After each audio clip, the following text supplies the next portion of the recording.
بسم اللہ الرحمن الرحیم، السلام علیکم، میں ہوں سیبی کاظمی، آپ دیکھ رہے ہیں فیس بک اور یوٹیوب۔ 16 اپریل جمعرات کا دن، یہ دوسرا ویلاگ، اور اچانک بڑی خبریں آ گئی، بڑے ٹوسٹ آ گئے مذاکرات کے حوالے سے۔ ایران کی طرف سے کسی قسم کے مذاکرات پر، امریکی معاہدوں پر عمل درآمد کی ڈیمانڈ سے پہلے کوئی بات چیت نہیں ہوگی۔ فیلڈ مارشل کا جو دورہ ہوا، ایرانی لیڈر سے ملاقاتیں ہوئیں، اب امریکی دورے کی طرف واشنگٹن جا رہے ہیں، لیکن امریکی وزیر دفاع اور آرمی چیف، اسرائیل کے چیف سمیت خطرناک بیانات میں ایسے لگ رہا ہے کہ کنٹرول سے ٹرمپ کے معاملہ باہر۔ انتظامیہ اور ٹرمپ دونوں بوکھلاہٹ کا شکار، الگ اعلانات آ رہے ہیں۔ مڈل ایسٹ میں امریکی فوج کے بڑا اضافہ، ہتھیاروں سمیت اسرائیل کی بڑی لابنگ کے اثرات بھی نظر آ رہے ہیں، اور آج ٹرمپ کے دعوے بھی جھوٹ نکلے۔ ایرانی فضائی طاقت کا بھرپور مظاہرہ۔ مذاکرات کے حوالے سے جو عرب ممالک پر $3 ارب کے لیے جو فوج لی گئی، اصل دفاع کس کا، اور ترکی میں بھی کانفرنس کی کوشش، اور آج رات اسرائیل کے سیز فائر کا معاملہ، لیکن لبنانی وزیراعظم نے بات چیت سے انکار کر دیا۔ یہ بھی ایک بہت بڑی خبر۔ اور شہباز شریف سعودی عرب کے بعد قطری شیخ سے ملاقاتیں، اور اڈیالہ جیل سے بشرا بی بی کے حوالے سے تشویشناک خبر، وہ بھی تفصیل آپ کے سامنے رکھوں۔ تحریک انصاف قیادت کے پاس انتہائی اہم معاملہ اور بڑا آپشن کیا ہے اس وقت؟ سب سے پہلے تو مذاکرات کا جو ٹوسٹ آیا، فیلڈ مارشل کی جو سفارتکاری تھی وہ کامیاب نہیں ہو سکی، ڈیڈ لاک آ گیا۔ ایران نے صاف کہہ دیا کہ امریکہ کے ساتھ کوئی بات چیت اس وقت تک نہیں ہو سکتا، دوسرا راؤنڈ، جب تک کوئی واضح فریم ورک نہیں طے ہوتا۔ پہلے امریکہ اپنے وعدے پورے کرے اور اپنے جو ضرورت سے زیادہ مطالبات منوانا ہے وہ بھول جائے۔ یہ ایران کی خبررساں تنظیم تسنیم نے بھی دعویٰ کیا۔ یہ جو ملاقاتیں ان کی ہوئیں فیلڈ مارشل کی عباس راکچی سے، محمد باقر غالیباف سے، اس کا لباب یہی نکلا کہ کوئی نئی پیش رفت نہیں ہوئی۔ ایران سے صاف انہوں نے جواب دیا کہ امریکہ پر ہمیں کوئی اعتماد نہیں ہے، اور اس وقت تک اگلے مذاکرات کا راؤنڈ نہیں ہو سکتا جب تک یہ اعتماد پیدا نہ ہو۔ کیونکہ اس کی وجہ دیکھیں کہ سیز فائر کے دوران ابھی سب سے بڑی طاقت مڈل ایسٹ میں امریکہ نے اکٹھی کر لی۔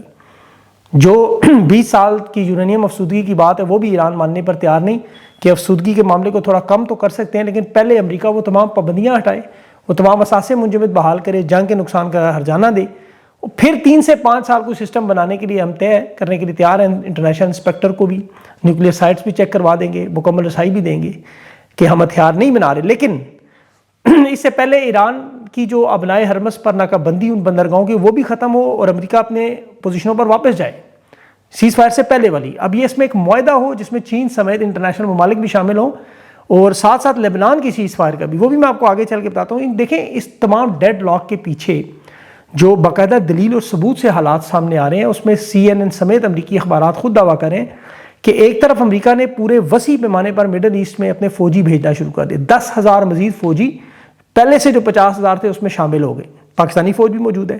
اب دوسری طرف ان کے جوائنٹ چیف آف چیئرمین جو ہے وہ، اس نے ایران کو دھمکی دی کہ ابنائے ہرمس سے گزرنے والی بندرگاہوں سے جو تیل والے جہاز ہیں انہیں اب ہم نشانہ بنائیں گے۔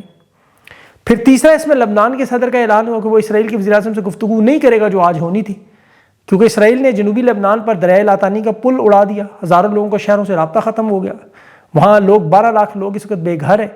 پھر جو اس وقت جنوبی لبنان میں شہادتیں ہوئیں، ریسکیو کے اہلکار تک بھی، اور اس وقت آپ کو پتہ ہے 2200 کے قریب لبنانی جو وہ شہید ہو چکے ہیں، جس میں 172 بچے بھی ہیں، 93 سے زیادہ جو ڈاکٹر، نرسز اور طبی امداد لوگ ہیں وہ بھی شامل ہیں۔ پھر اسرائیل کے وزیر دفاع نے کہا کہ ایک دفعہ مذاکرات ناکام ہونے کا اعلان ہو پھر ہم وہ تاریخی حملے کریں گے، یاد رکھیں گے۔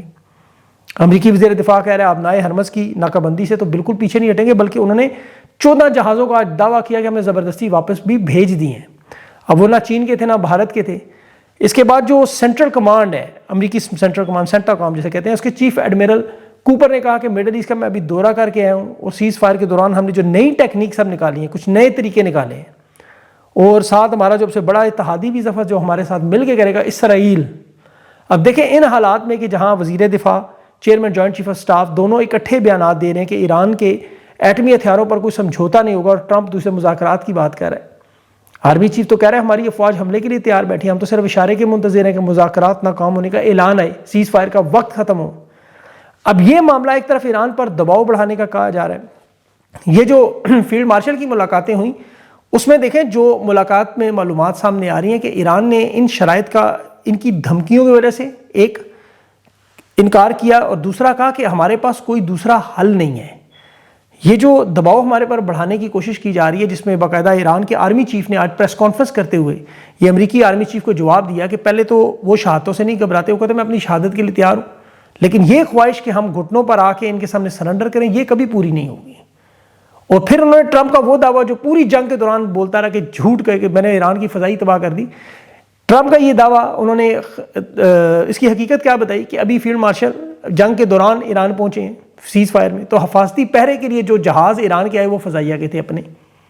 ایرانی وفد بھی جو پاکستان آیا اس میں پاکستان کی پیشکش تھی کہ ہم جنگی جہاز بھیج کر ان کو لاتے ہیں اپنے حفاظتی پہرے میں، انہوں نے کہا نہیں، ہمیں آپ کے فضائیہ کی ضرورت نہیں ہے، ہم اپنے جہاز بھیجیں گے۔ انہوں نے بھیجے تو فضائیہ موجود ہے اور بڑی طاقت سے موجود ہے۔ پھر یہ جو ایٹمی پروگرام پر سمجھوتا کرنے کا فیلڈ مارشل سمیت جو مشورے دیے جا رہے ہیں ایران کو، انہوں نے کہا کہ یہ ایٹمی طاقت دیکھیں اگر آپ کے پاس نہ ہوتی تو کیا آپ امریکہ اور اسرائیل ہندوستان کا شکار نہ ہوتے ہیں؟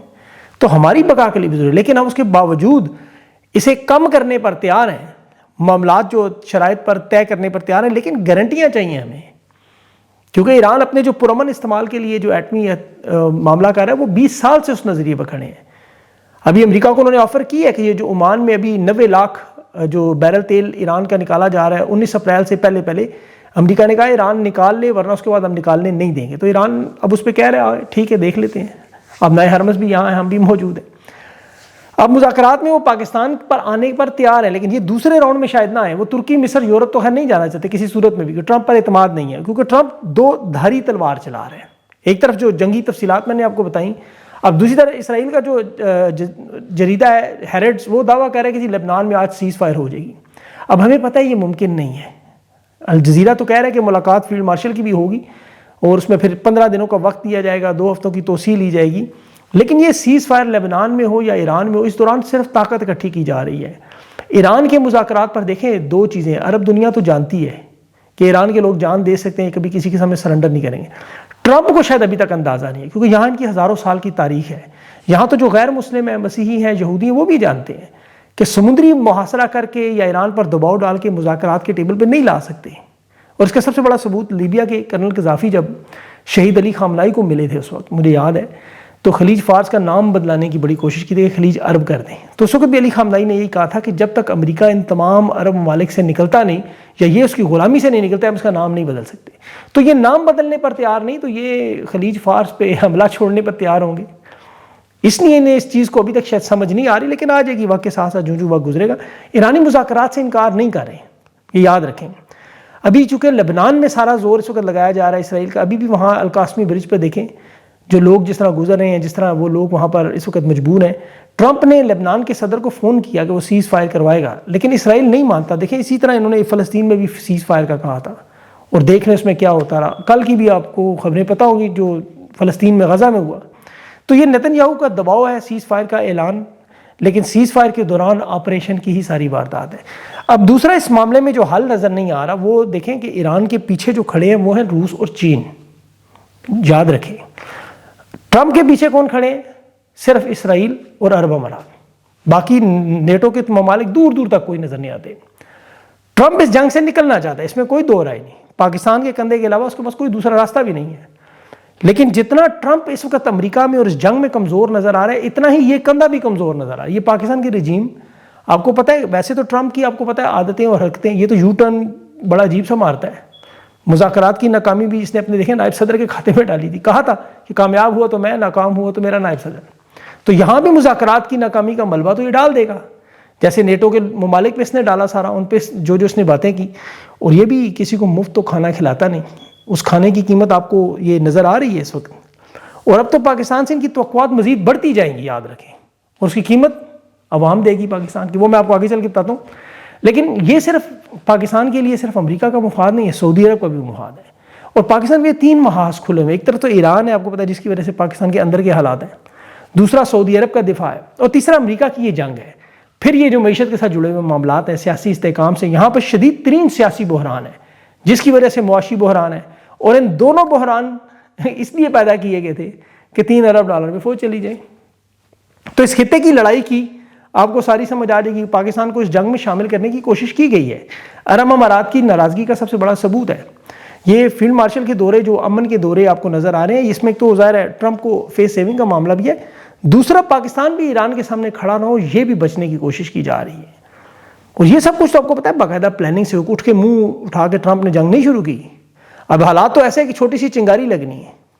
پھر یہ جو عرب ممالک ہیں جیسے عرب امارات ہیں، قطر ہیں، بحرین ہیں، ان کے اوپر جو حملے ہوئے انہوں نے جواب نہیں دیا. آپ کبھی سوچیں اس بات کو. ایران کی قوم کی تاریخ کو تو یہ جانتے ہیں، ایرانی جنگی صلاحیتوں کا بھی نہیں پتا، ورنہ یمن پر لگاتار 8 سال انہوں نے بمباری کی ہے. 8 سال سعودی عرب کے ساتھ تمام اتحادی تھے، بلا تفریق یمن کی انہوں نے اینٹ سے اینٹ بجا دی. ایران کی طرف ایک حملہ بھی نہیں کر سکے. اس کی وجہ کہ امریکہ اسرائیل کا انہوں نے حال دیکھ لیا. ابھی جو شہباز شریف جیسے بندے کو قطر کے لڑاکا طیارے استقبال دے رہے ہیں، فضا میں ایئرپورٹ پہ مل رہے ہیں، محمد بن سلمان جفیاں ڈال رہا ہے، 3 ارب ڈالر، وہ کس وجہ سے ہے؟ کہ پاکستان کی فوج ان کی شاہی حکومتوں کا دفاع کرے، ان کی جنگوں میں مداخلت کرے، ان کی پراکسی بن کے لڑے. اس کے بدلے میں وہ ڈالر دیں گے ورنہ نہیں دیں گے. ابھی آپ دیکھیں پچھلے 4 سال سے عمران خان کی حکومت گری آئی، اس کے بعد عرب ممالک میں سے کوئی مالی مدد آپ کو نظر آئی؟ کوئی $1 بھی آتا ہوا نظر آیا؟ کوئی سرمایہ کاری نظر آئی؟ یہ 2-3 ارب ڈالر تھے ان کے لیے $100 کے برابر ہیں. یہ امیر ترین ملک ٹرمپ کو قطر کے امیر نے $400 ملین کا تحفہ دیا جہاز کا. 1 کھرب تو محمد بن سلمان نے سرمایہ کاری کا اور عرب امارات نے 1.5 کھرب کہہ دیا. ان کے تو جو رکھے ہوئے پیسے پاکستان میں صرف بازو میں روڑنے کے لیے ہر مہینے آتے ہیں. انہیں ضرورت نہیں ہے ان پیسوں کی 6% سود لے رہے ہیں، تیل کی ادائیگیاں مؤخر کر رہے ہیں. تو یہ جو کچھ بھی اس وقت ہو رہا ہے ایک صرف اس وقت حالات جو ان کو اس وقت پھنسا چکے ہیں. جیسے یورپ کے آپ صرف دیکھیں تو وہاں انٹرنیشنل انرجی کہہ رہی ہے کہ 6 ہفتوں کا جیٹ فیول ہے صرف، اس کے بعد پروازیں بند. پیٹرول کی قیمتیں بلا شبہ $100 سے کم ہے، لیکن اب نائے ہرمز نہیں کھلے گی تو پیٹرول آئے گا ہی نہیں. اب جہازوں کے رکنے کے بعد تو ویسے ہی سپلائی چین جو اس وقت بری طرح متاثر ہے. آپ دیکھیں کہ ڈیزل، پیٹرول اور بجلی اور پھر اس کے بعد مہنگائی کے اثرات. ایک طرف دنیا کی جو گلوبل گروتھ ہے وہ کم ہو رہی ہے، ہر چیز مہنگی ہو رہی ہے، کھانے پینے سے لے کے ٹرانسپورٹ تک، بجلی گیس کے نظام سے لے کے خوراک کے بحران تک. یہ جو کھاد کا اور فرٹیلائزر کا تیل کے ساتھ جڑا ہوا معاملہ ہے، اس وقت بھی 150 کے قریب تو اپنا حرمز میں جہاز کھڑے ہیں. تو امپورٹ ایکسپورٹ تو دنیا کی ویسے ہی متاثر ہو چکی ہے. پھر امریکہ کے اندر جو پیٹرول کی قیمتیں بڑھ رہی ہیں، $5 فی گیلن تک جا سکتی ہیں.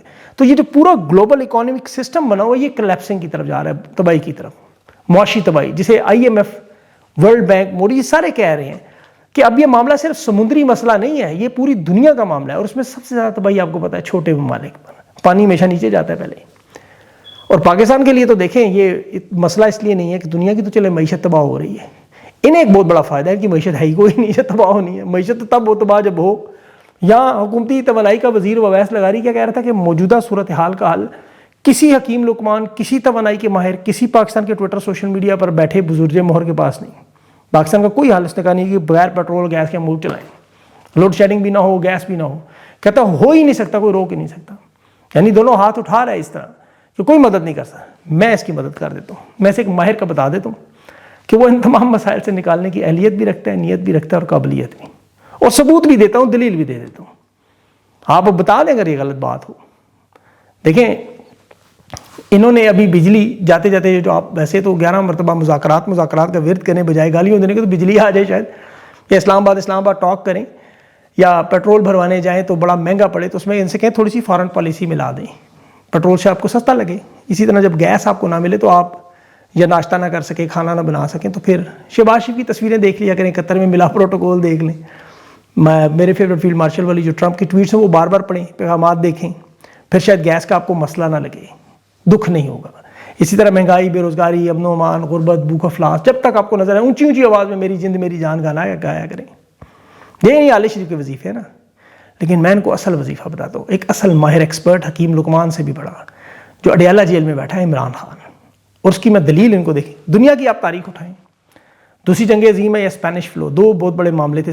اس صدی میں جو سب سے بڑا بحران کورونا، 70 لاکھ اموات، عالمی معیشت کو کھربوں ڈالر کا نقصان ہوا. صرف پاکستان کے اندر 30,000 سے زیادہ لوگ جہاں بحق ہوئے.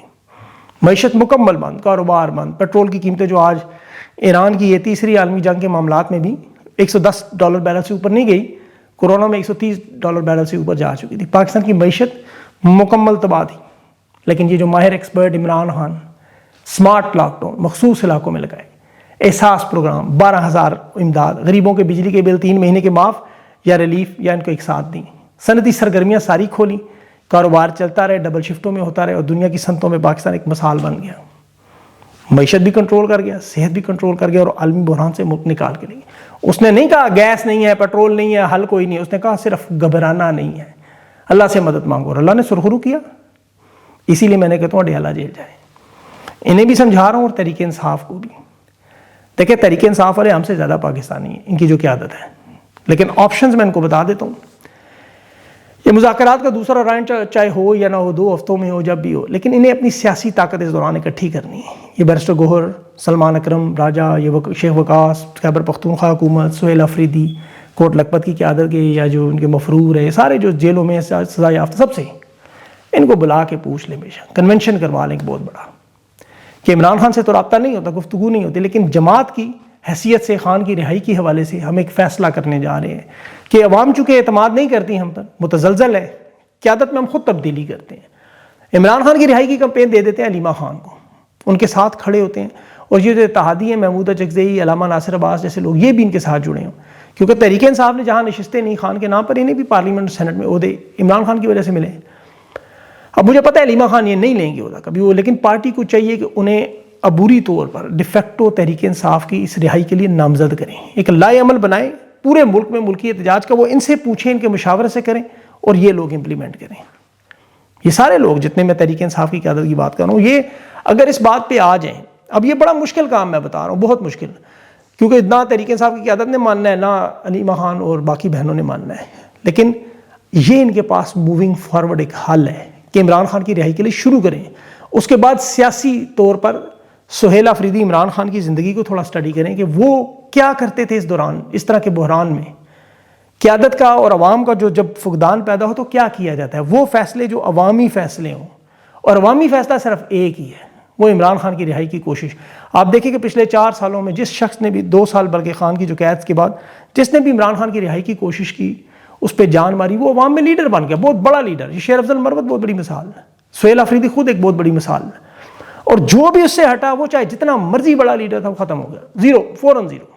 تو انہیں اس چیز کو سمجھنا ہوگا کہ عوام یہ چاہتی ہے. تو اگر آپ عوامی لیڈر ہونے کا دعویٰ کرتے ہیں, آپ نے عوام میں رہنا ہے, سیاست کرنی ہے, پھر یہی طریقہ, ورنہ پھر نون لیگ اور پیپلز پارٹی بھی حکومت میں موجود ہیں, ان کو بھی دیکھ لیں, ان کا بھی حال دیکھ لیں اور اپنا بھی دیکھ لیں. موونگ فارورڈ یہی حل ہے, پسند آئے یا نہ آئے, ورنہ پھر لگے رہیں منع بھائی کی طرح. اپنا خیال رکھیں, مجھے اگلے ویلا تک کے لیے اجازت دیں. اللہ حافظ.